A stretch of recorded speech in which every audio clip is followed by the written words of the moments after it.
उत्तराखंड में मौसम की तबाही।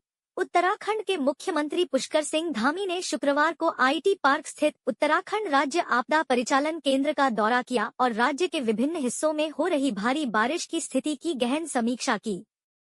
मुख्यमंत्री ने जिलाधिकारियों के साथ वीडियो कॉन्फ्रेंसिंग के माध्यम से संवाद किया और बारिश से प्रभावित क्षेत्रों में किए जा रहे राहत कार्यों की जानकारी ली। मुख्यमंत्री ने जिलाधिकारियों को निर्देश दिए कि अतिवृष्टि और भूस्खलन से प्रभावित क्षेत्रों में रह रहे लोगों को सुरक्षित स्थानों पर स्थानांतरित किया जाए, श्रद्धालुओं और यात्रियों के लिए सुरक्षित ठहरने की व्यवस्था सुनिश्चित की जाए और भोजन और बच्चों के लिए दूध की पर्याप्त आपूर्ति की जाए। उन्होंने सभी अधिकारियों को हर समय अलर्ट मोड में रहने के निर्देश दिए और जल भराव की स्थिति पर भी ध्यान देने को कहा। मुख्यमंत्री ने जल निकासी की व्यवस्था को बेहतर बनाने के निर्देश दिए और नदियों के जल स्तर बढ़ने की स्थिति में नदी किनारे और संवेदनशील क्षेत्रों में रहने वाले लोगों को जागरूक करने की बात कही। सचिव आपदा प्रबंधन विनोद कुमार सुमन को भारी बारिश की स्थिति पर नजर रखने और जिलों के साथ बेहतर समन्वय बनाए रखने के निर्देश दिए ताकि आपातकालीन स्थितियों से शीघ्र निपटा जा सके। इस बैठक में सचिव आपदा प्रबंधन विनोद कुमार सुमन, अपर मुख्य कार्यकारी अधिकारी प्रशासन आनंद स्वरूप, अपर मुख्य कार्यकारी अधिकारी क्रियान्वयन डीआईजी राजकुमार नेगी, संयुक्त मुख्य कार्यकारी अधिकारी मोशून्य उबैदुल्ला अंसारी, यूएलएमएमसी के निदेशक शांतनु सरकार, यूएसडीएमए के विशेषज्ञ डीडी डालाकोटी, मनीष भगत, डॉक्टर पूजा राणा, रोहित कुमार, डॉक्टर वेदिका पंत, तंद्रीला सरकार और जेसिका टेरोन उपस्थित थे। यहाँ पर जितने भी स्थानीय व्यक्ति खड़े हैं, मैं पुनः आप लोगों को अनाउंसमेंट कर रहा हूँ। ये गोलापुर पूर्ण रूप से प्रतिबंधित कर दिया गया है आवागमन के लिए, क्योंकि जो इंजीनियर्स और एनएचआई की जो टीम द्वारा इंस्पेक्शन किया गया, उन्होंने फिलहाल इसको असुरक्षित बताया है। अभी यहाँ पर से किसी भी प्रकार का वाहनों का आवागमन पूर्ण रूप से असुरक्षित और प्रतिबंधित है। तो यहाँ से कोई भी वाहन आपसे अलाउ नहीं किए जाएंगे। आप यहाँ पर अनावश्यक खड़े ना हो। फिलहाल जो अल्टरनेटिव रूट है गोलापार या चोरगलिया, जो अपने घरों को जाना चाहते हैं, काठगोदाम का रूट फिलहाल के लिए अल्टरनेटिव इस पर खोला गया है। तो आप लोग उस स्थान से अपने गंतव्य पर चले जाएं।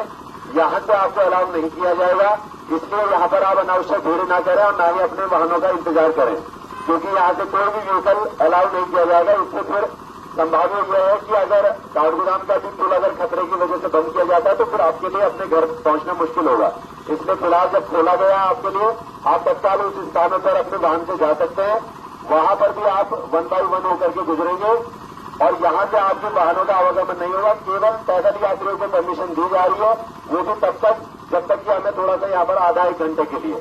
उसके बाद फिर हम पूर्ण रूप से आवागमन पैदल के लिए भी बंद करेंगे। तो कृपया आप लोग यहाँ पर खड़े ना हो। जो वाहन चालक यहाँ पर खड़े हैं तत्काल अपने दूसरे रूटों से अपने गंतव्य स्थानों की तरफ प्रस्थान करें। एनएचआई अधिकारियों ने फिलहाल गोला पुल को बताया असुरक्षित, जिसके बाद प्रशासन ने गोला पुल को आवागमन के लिए पूर्ण रूप से बंद कर दिया है। वहीं एसओ वनभूलपुरा नीरज भाकुनी द्वारा जनता से लगातार अपील की जा रही है कि इस पुल पर अपना आवागमन न करें। जनपद में 2 दिन से लगातार हो रही वर्षा के दृष्टिगत सभी उपजिलाधिकारियों के नेतृत्व में जनपद के सभी विभागों की टीमें लगातार युद्ध स्तर पर राहत और बचाव के कार्य में लगी हुई हैं। गौला नदी के बढ़ते जलस्तर के कारण हल्द्वानी और काठगोदाम गौला पुल को सावधानी के तौर पर यातायात हेतु अस्थायी रूप से बंद किया गया है।